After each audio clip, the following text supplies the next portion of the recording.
네, 오늘, 잠시만요. 지금 차 안에서 하는 거라서 오늘 약간 버벅거려도 조금만 양해 부탁드리겠습니다.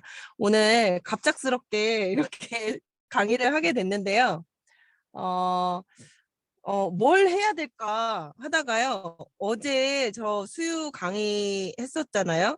근데 굉장히 반응이 좋았어요.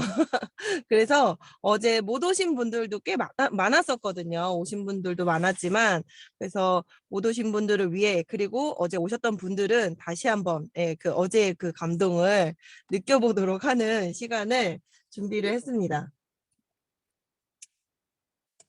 잠시만요. 이번 영 네.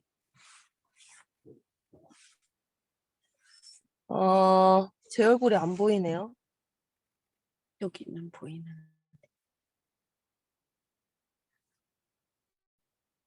이런 진행 처음입니다. 네. 제가 어제 사실은 그 사업 설명 강의를 했거든요.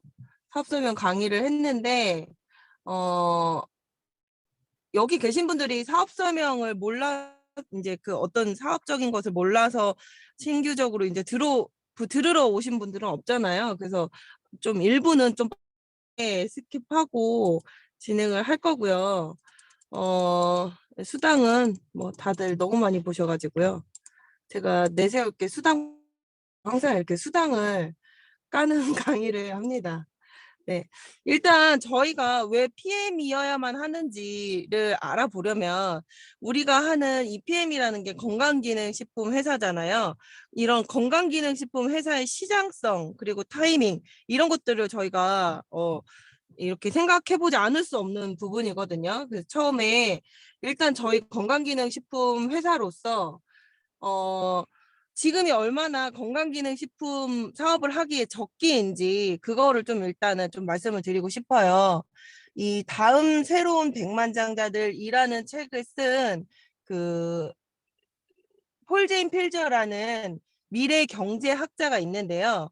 이 미래 경제학자 폴 제인 필저는 어떤 사람이냐면요. 여러분들 22살 때 다들 뭐 하고 계셨어요? 저는 대학교 다니면서 정말 생각 없이 친구들하고 어울려 다니면서 공부는 안 하고 술만 먹었던 시기가 22살이었던 것 같아요. 근데 이 폴 제인 필저는 22살 때 이미 미국 시티은행 이사로 취임을 한 거예요. 이사.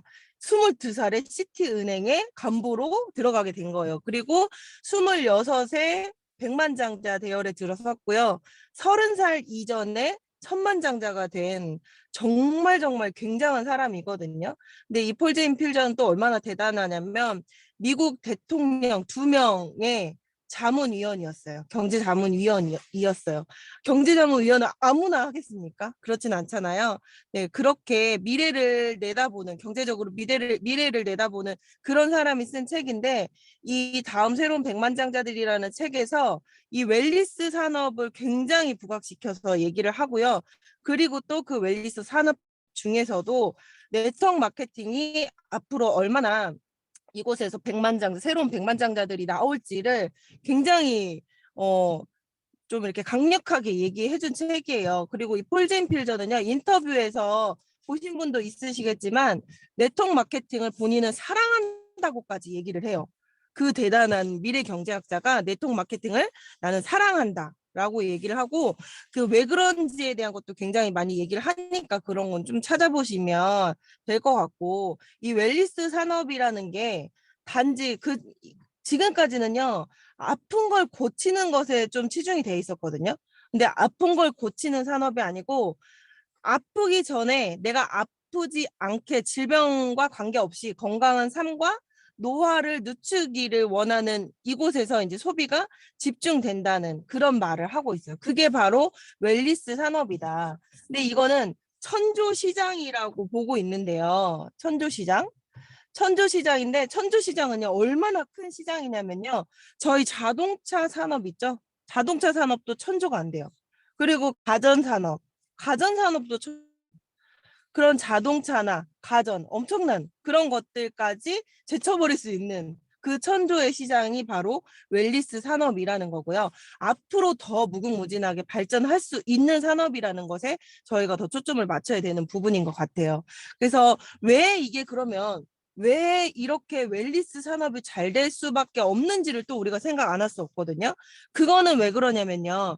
수요가 많은 곳이 커지게 돼 있잖아요. 그렇다면 왜 이렇게 건강 산업이 수요가 많아지냐?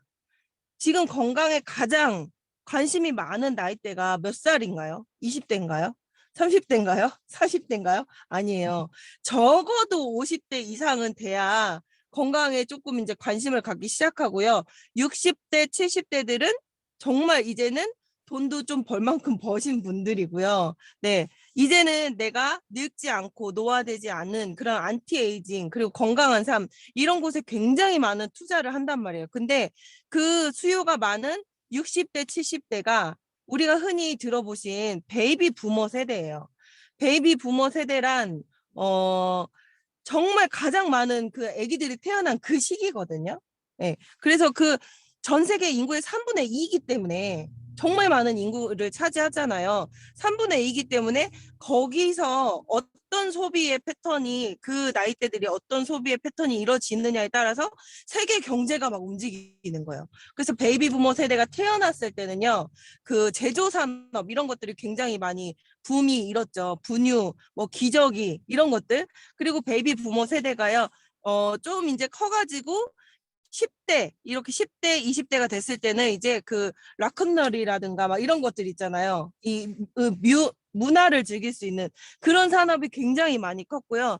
이 베이비 부머 세대가 이제 차를 타면서 이제 경제 활동을 해야 될 때는 이제 자동차 산업 이런 것들이 굉장히 떴고 그 뒤에 뭐를 했어요? 집을 얻었어야 됐잖아요. 집을 사고 하는 것이 이 베이비 부머 세대들의 그 초점이었단 말이에요. 그랬을 때는 어떤 산업이 제일 많이 컸겠어요?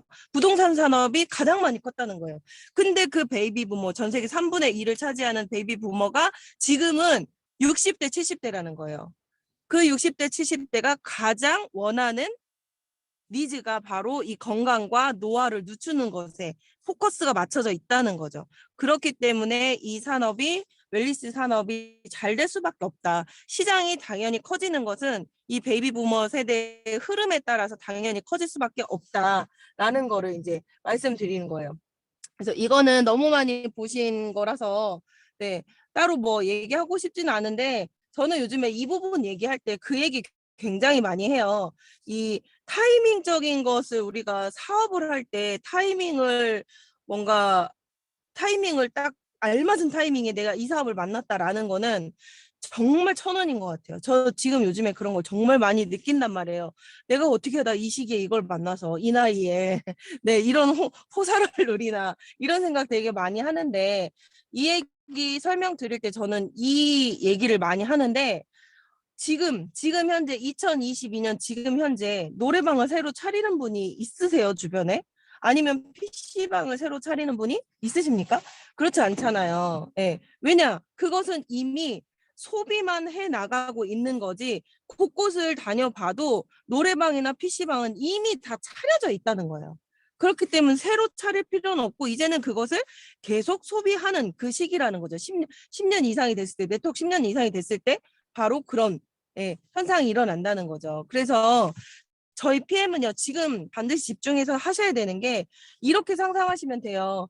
일본에 사는 옛날 우리가 한 20년으로, 20, 30년 전으로 거슬러 올라가서 일본에 사는 지인이 야, 지금 일본은 어떤 방에서 모여가지고 마이크 잡고 노래하는 그런 방이 유행이야.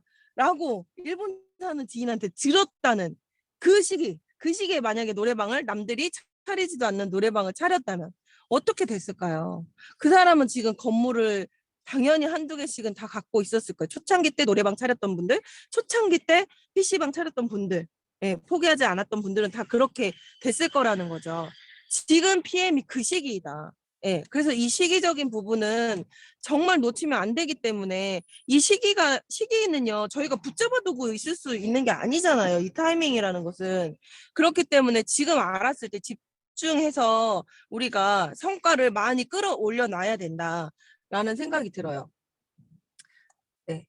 그리고 제품 같은 경우는 제가 제품을 요즘에 좀 뭐라고 해야 되나? 포커스를 맞추는 것은 저는 사실 그 소비자들을 만났을 때 혹은 오늘 처음으로 듣는 사람을 만났을 때 제품에 대해서 디테일하게 설명하지는 않아요.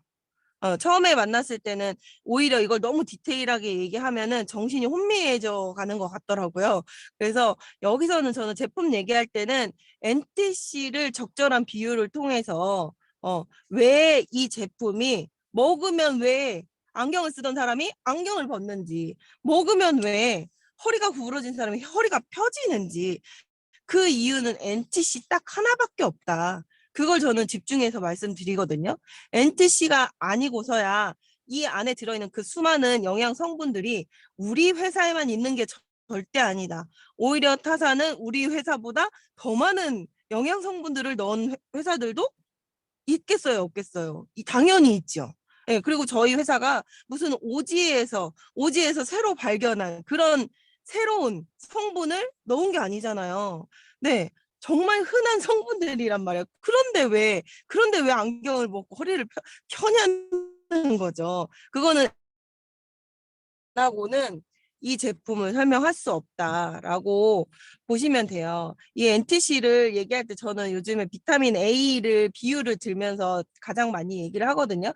결국에 우리가 영양제를 먹는 이유는 내 몸에서 효과적으로 생성되지 않는 비타민이나 미네랄 이런 것들을 외부적으로 내가 섭취해줘야 내 몸에 들어가서 일을 하는 그런 영양제들을 우리가 예전에는 네, 밥을 통해서 먹는 걸로 인해서 이렇게 충족을 했거든요. 물을 마시고 우리가 뭐 야채 반찬 무슨 뭐 아무튼 그런 밥을 먹으면서 그런 걸 충족했는데 지금은 온통 다 뭐 어느 것 하나 오염되지 않았다고 말할 수 있는 것이 없는 시대잖아요. 그렇기 때문에 예전에 먹던 시금치가 아니고 예전에 먹던 사과가 아니라는 것이죠. 그렇기 때문에 건강기능식품을 따로 섭취해서 그 영양분을 우리가 보충을 해줘야 되는데 예를 들어서 눈이 좋아지려면 비타민 A를 먹는단 말이에요. 눈이 좋아지려면. 내가 눈이 좀 침침하고 안 좋아요. 그러면 눈 세포가 노화됐다는 거잖아요. 거기에 뭔가 뭐 노폐물들이 껴서 막혔을 수도 있는 거고 그러면 눈이 좋아지게 하려면 비타민 A를 대표적으로 먹는데요. 비타민 A를 내가 꿀꺽 삼켰을 때 그게 어디까지 가야 되나요? 결국엔 내가 눈이 좋아지고 싶어서 먹었어. 그럼 그게 어디까지 가야 돼요? 눈까지 가야 되잖아요. 먹고 어디를 거치건 그건 상관없이 결국에는 내가 먹은 비타민 A가 눈까지 가야 돼요. 눈 세포까지 가서 걔네가 내 눈 세포에서 일을 해야 그래야 비타민 A를 먹은 효과를 볼 수 있는 거죠. 근데 우리가 비타민 A를 먹는다고 해서 눈이 좋아졌나요, 그동안? 그렇지 않죠. 그 얘기는 뭐예요? 먹긴 먹었는데 10만 원짜리 내가 비타민 A를 먹어도 이 눈까지 10만 원치가 다 안 간다는 소리죠. 네. 우리가 여기서 이 NTC 여기 보시면은 타블릿이나 식품은 20%, 타블릿은 몇 프로죠? 10 몇 프로, 그리고 캡슐은 7%? 이렇게 돼 있잖아요. 네. 그러니까 만약에 캡슐로 된 비타민 A를 먹으면은 10만 원짜리를 먹어도 7천 원이 내 눈으로 가서 일하고 나머지 9만 3천 원은 똥오줌으로 빠져나간다. 이렇게 볼 수 있는 거잖아요. 제대로 된 일을 할 수 없고. 근데 NTC는요. 이런 복잡한 이론을 어떻게 제가 이 과학자들이 만든 걸 제가 그걸 이론적으로 설명할 수 있겠습니까? 근데 이 기본 개념은 이거라는 거예요. 10만 원짜리 비타민 A를 먹었으면 9만 8천 원치가 9만 8천 원치 이상이 내 눈에 가서 일을 한다. 네. 똑같은 10만 원짜리 비타민 A를 먹었을 때 어떤 것은 9만 8천 원치가 가서 일을 하고 어떤 것은 7천 원치가 일을 해요. 그러면은 똑같은 결과가 나타날 거예요. 9만 8천 원치의 일을 하는 눈으로 가서 9만 8천 원치의 일을 하는 그런 NTC 기술이 적용된 PM만이 내 눈을 뜨게 하고 안경을 벗게 하고 허리를 펴게 한다라는 거죠. 그래서 NTC는 이렇게 얘기한 다음에 저는 저희 그룹은 무조건 오메가 실험, 오메가하고 타사 오메가 마이크로솔브 기술 그거를 무조건 보여드리고요. 그리고 그 커피 믹스 실험 그것까지 저희는 그렇게 해야 사업 설명이지요. 그 말로만 그냥 막 한다고 해서 그건 사업 설명을 다 한 게 아니다. 네, 뭔가 내가 임무를 완성하지 않은 것이다 라고 보시면 돼요. 그렇게 해서 이 NTC 이론을 보여드리고 제품 같은 경우는 저는 간단하게 설명하고 넘어가요. 오늘은 시간이 없기 때문에 제품은 넘어갈게요. 네, 그래서 그런 제품이기 때문에 네, 우리가 내 입으로 뭐 좋다 우리 거 안전하다 이거를 어떻게 증명해 내 입으로. 그렇기 때문에 이 우리가 안전성이나 효능을 검증할 수 있는 이런 인증기관에서 내가 우리의 우수성을 얘기를 해야 되는 거죠. 그래서 여기도 좀 오늘은 넘어갈게요. 그다음에 보상 플랜도 넘어갈게요. 이번 달에 저희가 독일 IMM 인센티브 투어 가는 첫 달이잖아요. 이 독일 IMM 인센티브 투어 가는 첫 달이라서 11월이 너무 중요한 것 같아요.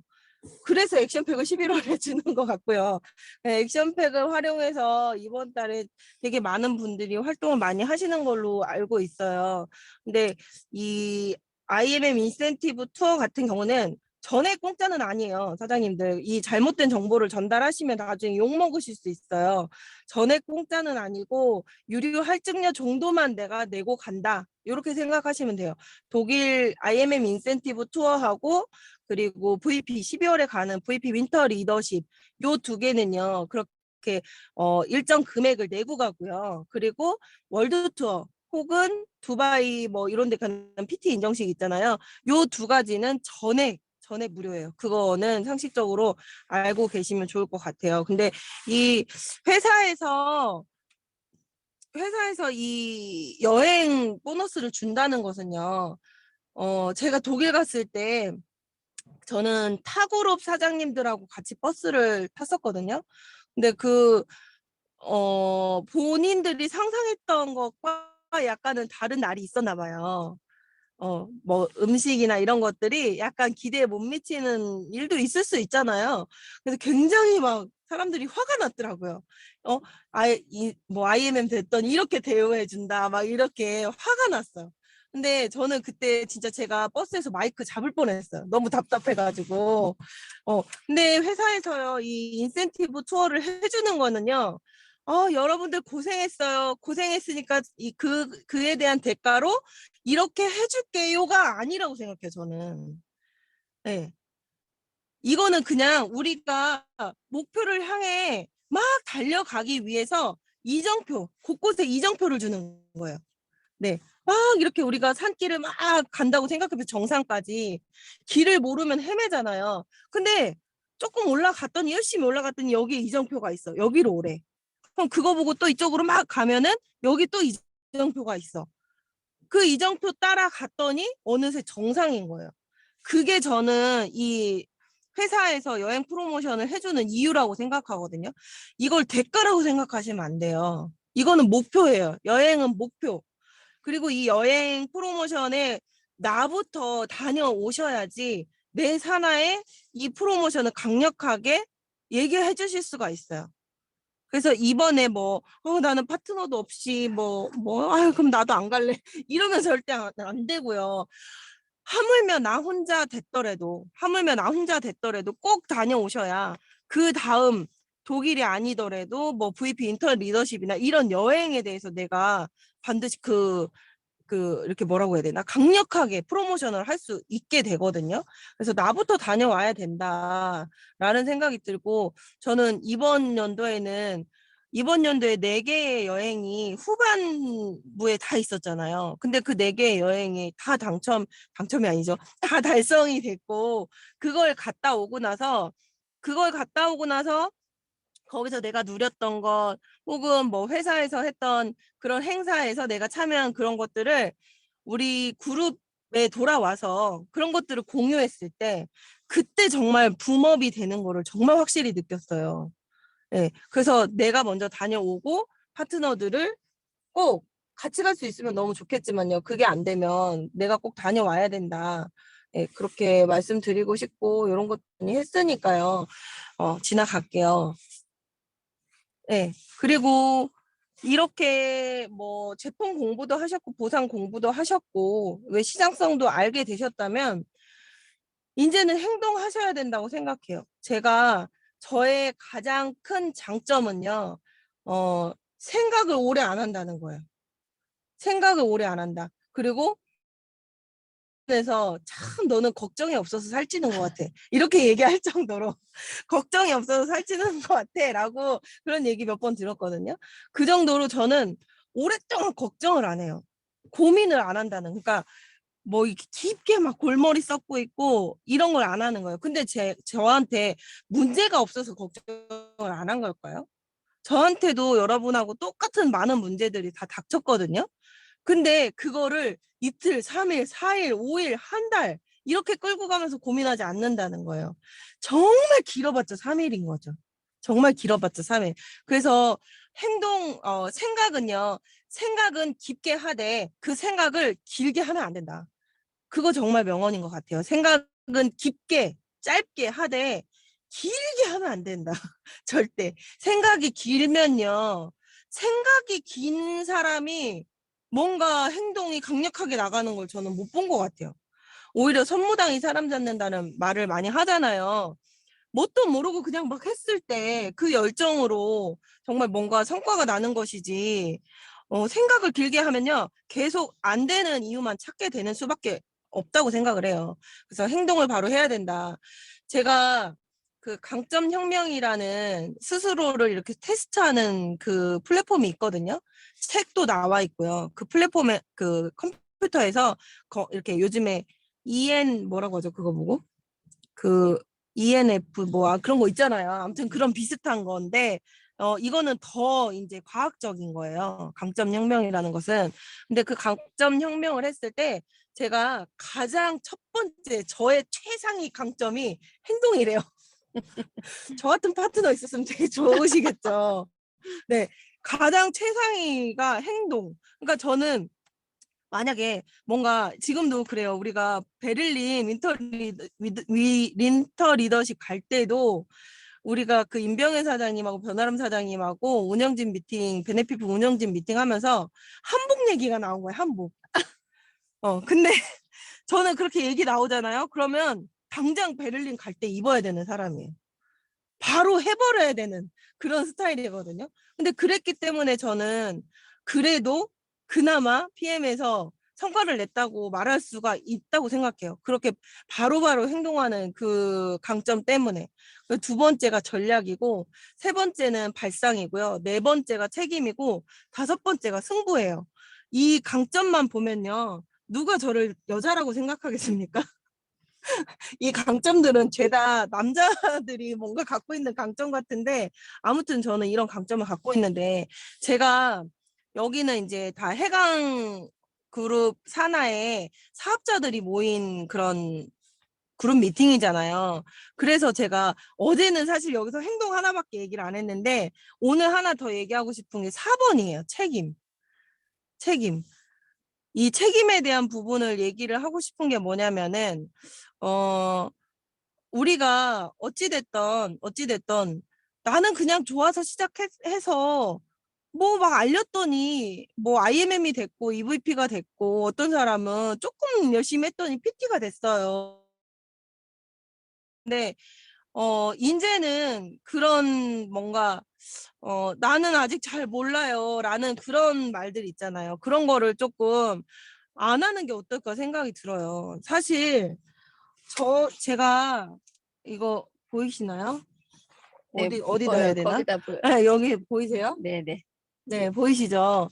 이거는 제 거 그 연습장 이런 거거든요. 제가 이런 게 4권이 있어요. 좀 더 가까이. 네, 근데 이게 뭐라고 쓴 거냐면요. 보시면은 맨 처음에 안녕하세요 붙어 있어요. 저는 안녕하세요. 저는 강의할 때 이렇게 다 멘트를 적어요. 새로운 강의를 할 때요. 그냥 막 하는 것 같죠, 여러분? 그렇지 않습니다. 저는 진짜 안녕하세요부터 적어요. 안녕하세요. 오늘은 뭐 날씨가 어쩌고 저쩌고 해가지고 그런 사소한 멘트까지 다 적어서 그거를 어떻게 하냐면요. 이렇게 적어가지고 내가 집중해야 될 것은 이렇게 빨강색으로 이렇게 줄까지 치고요. 이런 다음에 내가 정말 좀 중요한 자리예요. 그러면은 이거를 저는 제 핸드폰에 제가 읽어서 녹음을 해요. 그 다음에 어떻게 할까요? 들어보고. 운전하면서 다니면서 계속 그걸 듣는 거예요. 그렇게 강의를 해요. 여러분. 말하면서 화가 나려고요. 그렇게 강의한다고요. 지금 근데 우리 사장님들이 생각하는 아우 저 사람 어쩜 저렇게 말을 잘해. 저 사람 어쩜 저렇게 똑똑해. 어쩜 저렇게 아는 게 많아. 어우 대단해. 역시 우리 그룹장님들은 그럴만해 라고 얘기하시잖아요. 근데 그럴만해라는 거는 그럴 만한 노력을 했다는 소리인 것 같아요. 저는. 그럴 만한 노력을 했다. 그래서 그런 소리를 듣는 것 같다라는 생각이 들어요. 근데 이게 단지 저는 창피하기 싫고요. 내가 뭔가를 하나 맡았을 때 뭔가 못해가지고 막 우물쭈물 창피하기 싫은 것도 첫 번째고요. 두 번째는 책임감이거든요. 내가 뭔가를 맡았잖아요. 오늘도 사실은 오늘 제가 강의하는 게 아니었거든요, 사실. 근데 우리 그룹장님들 너무 다들 바쁘시잖아요. 그래갖고 저희가 오늘 사실 못 정한 거예요. 누가 어떤 강의를 할지를 못 정해가지고 오늘에서야 불현듯 생각나가지고 오늘 그럼 정서진 사장님 해달라고 얘기를 해주시는데 네? 이렇게 깜짝 놀래가지고 네? 이렇게 했다가 바로 제가 뭐라고 했냐면 뭐라도 해볼게요. 이렇게 얘기를 했어요. 저는 뭐가 할 게 있어서 뭐라도 해볼게요. 이렇게 얘기했을까요? 그렇지 않아요. 진짜 그냥 저한테 그렇게 해달라고 얘기하시는 우리 그룹장님들의 마음도 저는 항상 이해가 되고요. 그리고 제가 저 못하겠어요 이렇게 얘기하면은 얼마나 답답하실 거예요. 누구한테 시켜요.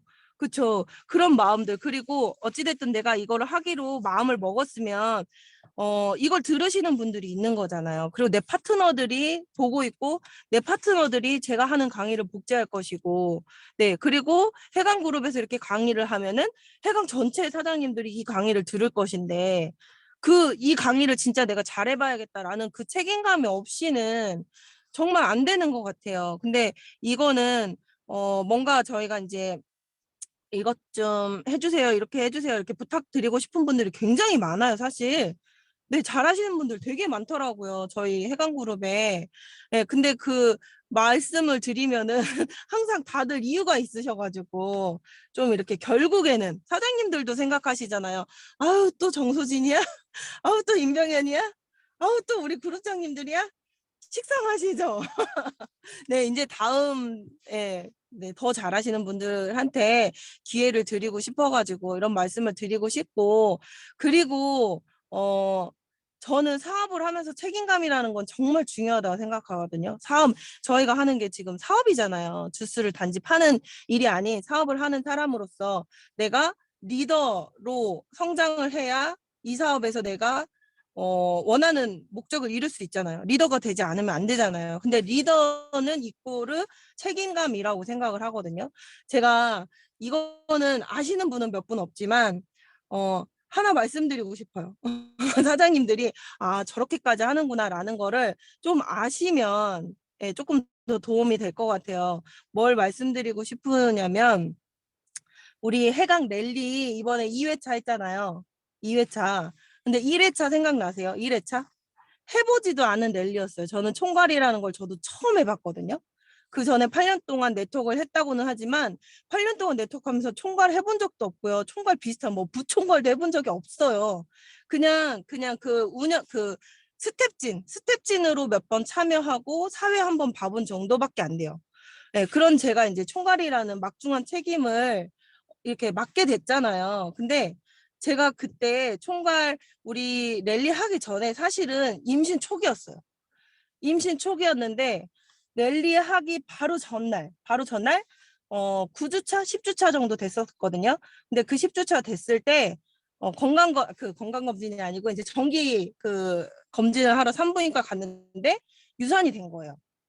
유산이 됐어요. 근데 다음날 랠리인 거야. 근데 내가 총괄이에요.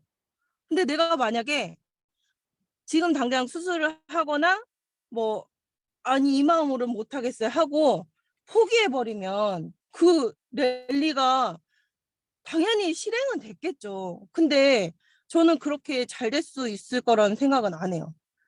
왜냐하면 제가 도맡아서 했던 게 있잖아요. 근데 갑자기 그 사람이 없어져 버리면은 너무나 이게 잘 돌아가지 않을 것 같아요. 그래서 저는 사실 그때 랠리 할 때 총괄할 때 저 아무렇지도 않았죠. 사장님들 랠리 1회차 때 오신 분들 저 기억하죠. 그때 사실은 저는 이미 유산된 아이를 뱃속에 품고 네, 그렇게 하고 총괄을 했어요. 1박 2일 동안. 그렇게 하고 그 다음날 가서 수술을 했거든요. 이 정도의 책임은 있어야 정말 리더십은 이렇게 배워간다고 생각해요. 저도 사실은.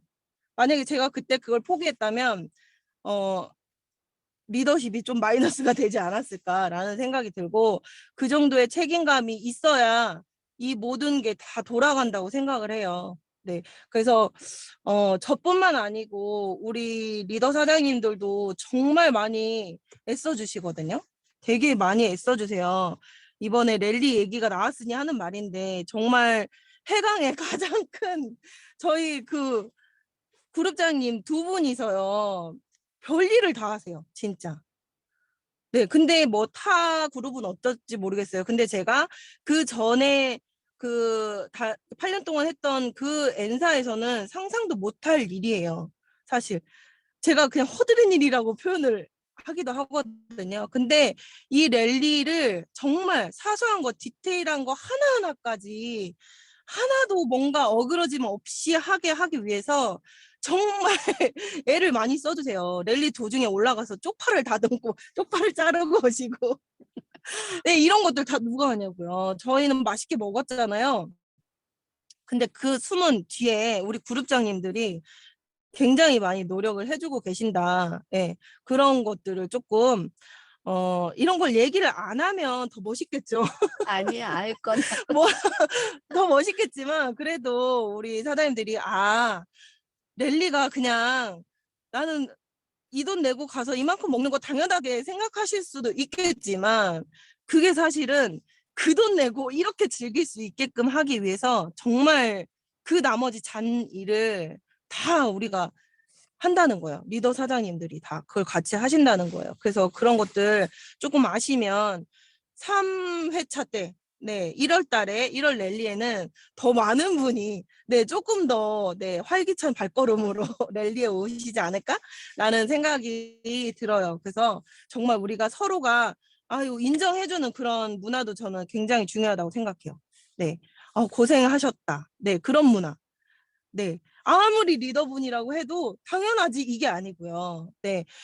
이렇게 해주시는 게 정말 대단한 일이고 정말 저희가 감사하게 생각해야 된다는 거 인정해야 되는 거 그런 것도 굉장히 중요하다고 생각해요. 네. 그리고 제가 항상 그랬거든요. 네트워크를 하면서 꿈을 막 크게 가지라고 막 그런 얘기를 한단 말이에요. 그러면은 어떤 꿈을 난 더 크게 꿔야지 막 하면서 없는 꿈을 막 어거지로 막 그렇게 집어넣는 그런 꿈을 꿨던 것 같아요. 여태까지. 근데 꿈은요 키워나가는 것 같다는 생각이 너무 많거든요. 요즘에. 제가 사실 지금 꾸는 꿈을 PM 시작하면서 꾸진 않았어요. 지금 꾸는 꿈을 처음부터 꾸면서 시작한 거는 아니었는데 점점 내가 그만큼의 노력 그래, 그래, 이 정도는 해야지. 내가 나를 알잖아요. 이 정도는 해야지라는 그만큼의 노력, 많은 노력을 하고 그에 따른 성과들이 차곡차곡 쌓여주니까 꿈이 같이 커지더라고요.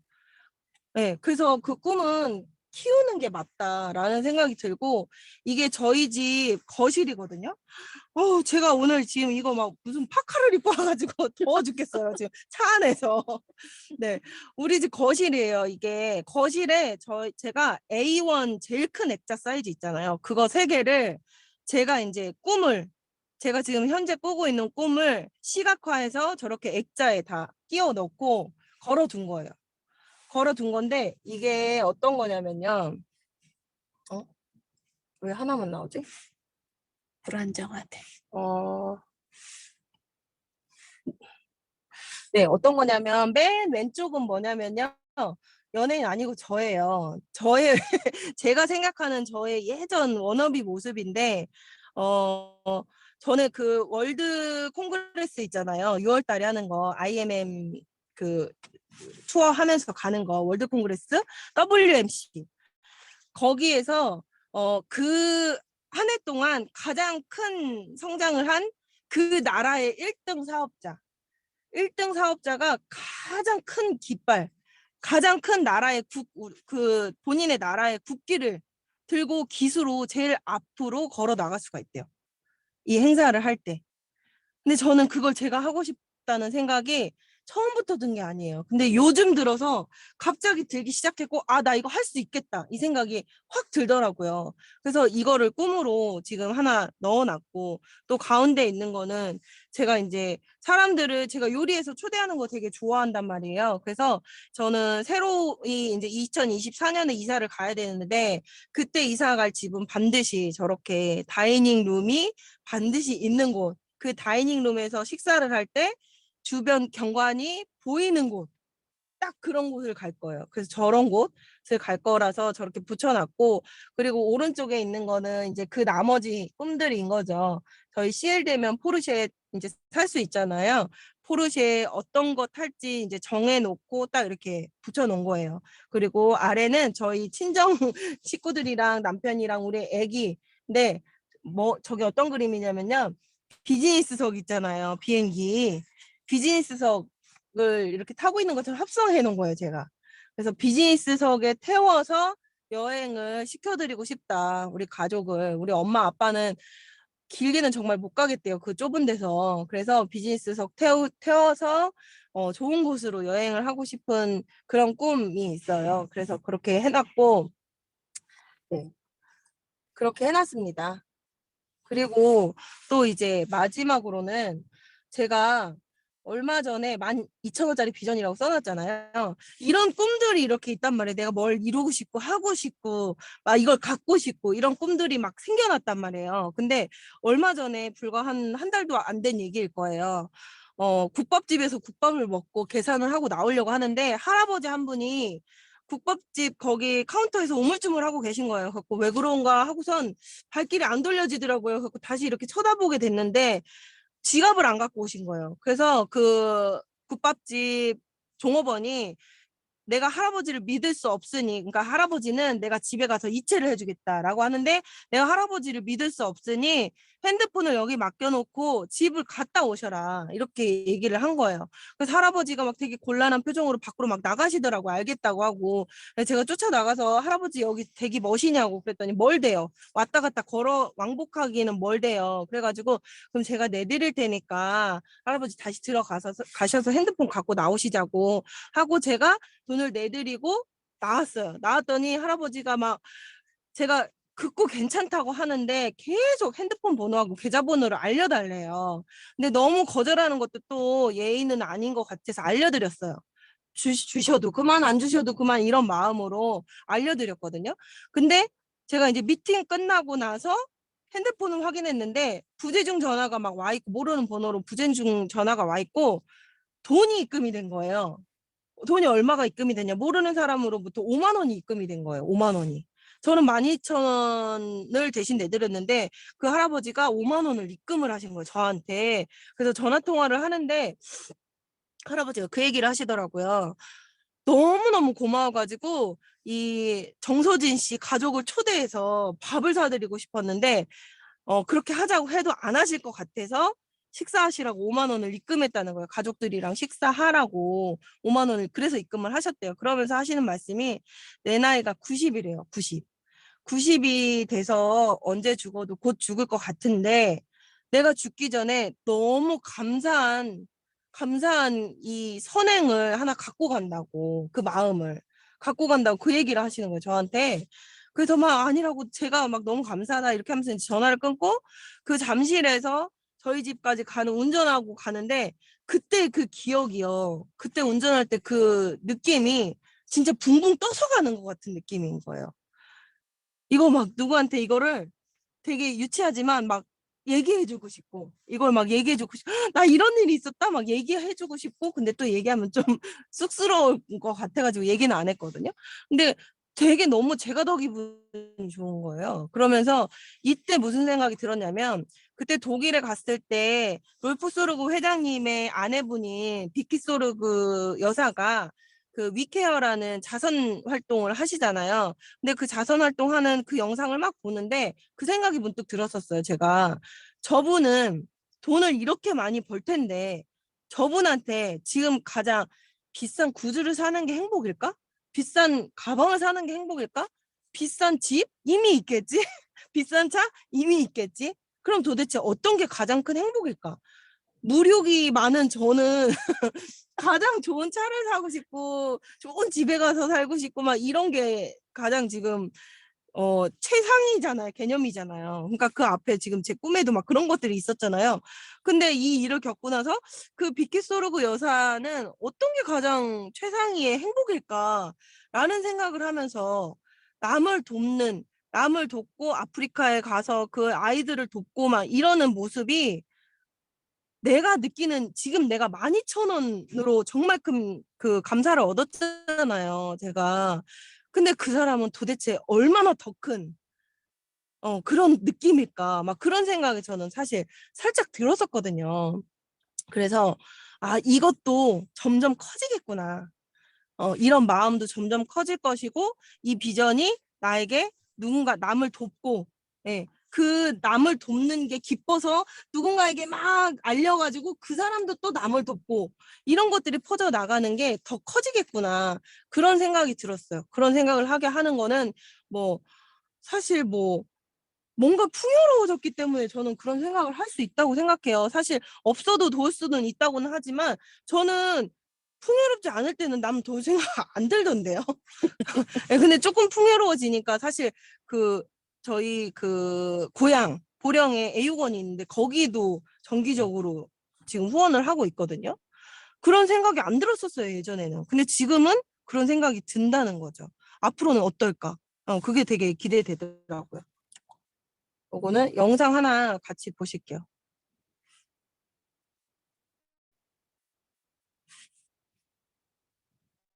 지금 차 안이라서 인터넷이 원활치가 않은 것 같아요. 이 영상은 네, 잠깐만요. 제가 그 해강 그룹방에도 공유를 했거든요. 이 남성이 계단을 올라가면서 계속 뒤로 떨어지고 뒤로 밀리고 다시 떨어지고 다시 올라가서 계단을 또 오르고 다시 떨어지고 밑에가 트램플린이에요. 그래서 거기를 다시 튕겨져 올라오고 다시 떨어지고 이런 것들을 무한 반복하는 영상이에요. 이거는 그 저희 해강 그 사업자 방에 올렸거든요. 제가 어제. 그러니까 그거 통해서 보셔도 될 것 같아요. 그래서 이 영상의 제목은 뭐냐면요. 예, 이 영상의 제목은 성공은 선형이 아니다. 라는 제목이에요. 성공이 그냥 저렇게 계단 있을 때 일직선으로 그냥 쭉 올라갈 거라는 생각을 많이 하잖아요.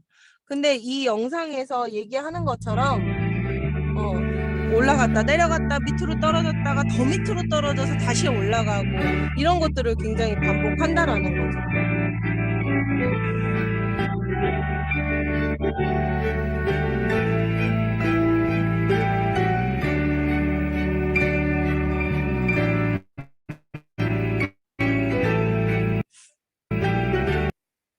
네. 네. 재생이 안 되니까 공유는 중지할게요. 그래서 이 영상 보면서 알고 있는 얘기지만 되게 좀 느끼는 게 되게 많았어요. 그러면서 가장 높은 곳에서 떨어졌을 때 가장 높은 곳에서 떨어지니까 다시 올라갈 이 길이가 더 높잖아요. 낮은 곳에서 떨어졌을 때보다. 근데 안 될 것 같은데 다시 그 높은 곳으로 제자리로 막 간단 말이에요. 저 트램플린을 통해서. 그런 생각을 하면서 또 그 생각이 들더라고요. 예전에 가수 이상민이 70억인가? 70억인가 빚이 있었잖아요. 근데 그 사람이 70억의 빚은 뭐 유명한 사람들이 그만한 빚은 누구나 있을 수 있지만 이상민이 대단하다고 사람들한테 회자됐던 거는 그거잖아요. 70억의 빚이 있지만 그것을 내가 개인 회생을 안 하고 갚겠다라는 걸 선택했다는 거죠. 나는 갚겠다 이거를. 파산 신청을 안 하겠다. 이렇게 얘기를 한 거예요. 그래서 그것을 결국에는 다 갚아갔잖아요. 다 갚았잖아요. 이제 끝난 지가 한참 됐잖아요. 갚은 지가. 예. 그래서 그때 누군가 그 얘기를 해주더라고요. 이상민이 그럴 수 있었던 것은 왜 그랬을까? 우리가 그냥 흔히 생각했을 때는 70억을 빚을 졌는데 나라에서 파산 신청하면 받아주겠대요. 그럼 파산 신청하지 않겠어요? 근데 이상민이 그러지 않았던 이유? 70억을 벌어봤기 때문에. 벌어봤기 때문에 다시 벌 수 있다는 그 자신감이 있는 거예요.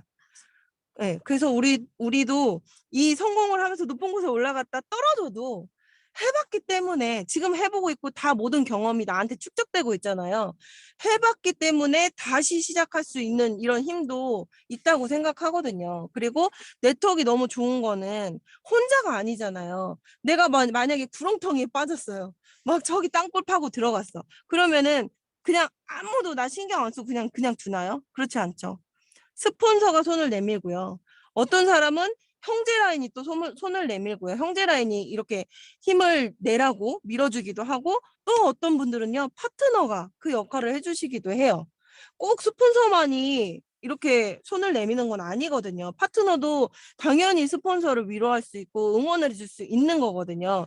그럴 수 있잖아요. 우리는 그런 일을 하고 있다. 우린 네트워크라는 일이 모두가 다 같이 할 수 있는 같이 하는 일이기 때문에 네, 지금 설사 뭔가 좀 내가 주춤하고 잘 됐다가 떨어진 것 같아도 다시 올라갈 수 있는 저런 트램플린 같은 저런 사업이다라는 거를 함께 공유하고 싶어서 했습니다. 그래서 오늘 되게 공간이 이래가지고 되게 좀 두서없이 얘기는 한 것 같은데 그래도 최대한 어제 하지 않았던 얘기 많이 하려고 좀 짜내봤어요. 네, 어떠셨는지 모르겠지만 아무튼 저희 해강그룹이 정말 도약을 한 번 더 했으면 좋겠어요. 지금도 잘 되고는 있지만 더 큰 점프를 했으면 좋겠어요. 근데 그거는 뭐 단 몇 명이서 해내는 일이 아니고 정말 다 같은 우리 모두의 마음이 같아야 해낼 수 있는 일이라고 생각하거든요. 네, 다 같이 해서 이번 달에 IMM 달성하시는 거 되게 같이 응원했으면 좋겠고 6월 달에 더 많은 분들이 해강 전체 많은 인원이 가서 모두 다 같이 이 회사의 더 큰 비전을 보셨으면 좋겠습니다. 저는 이만 마치겠습니다.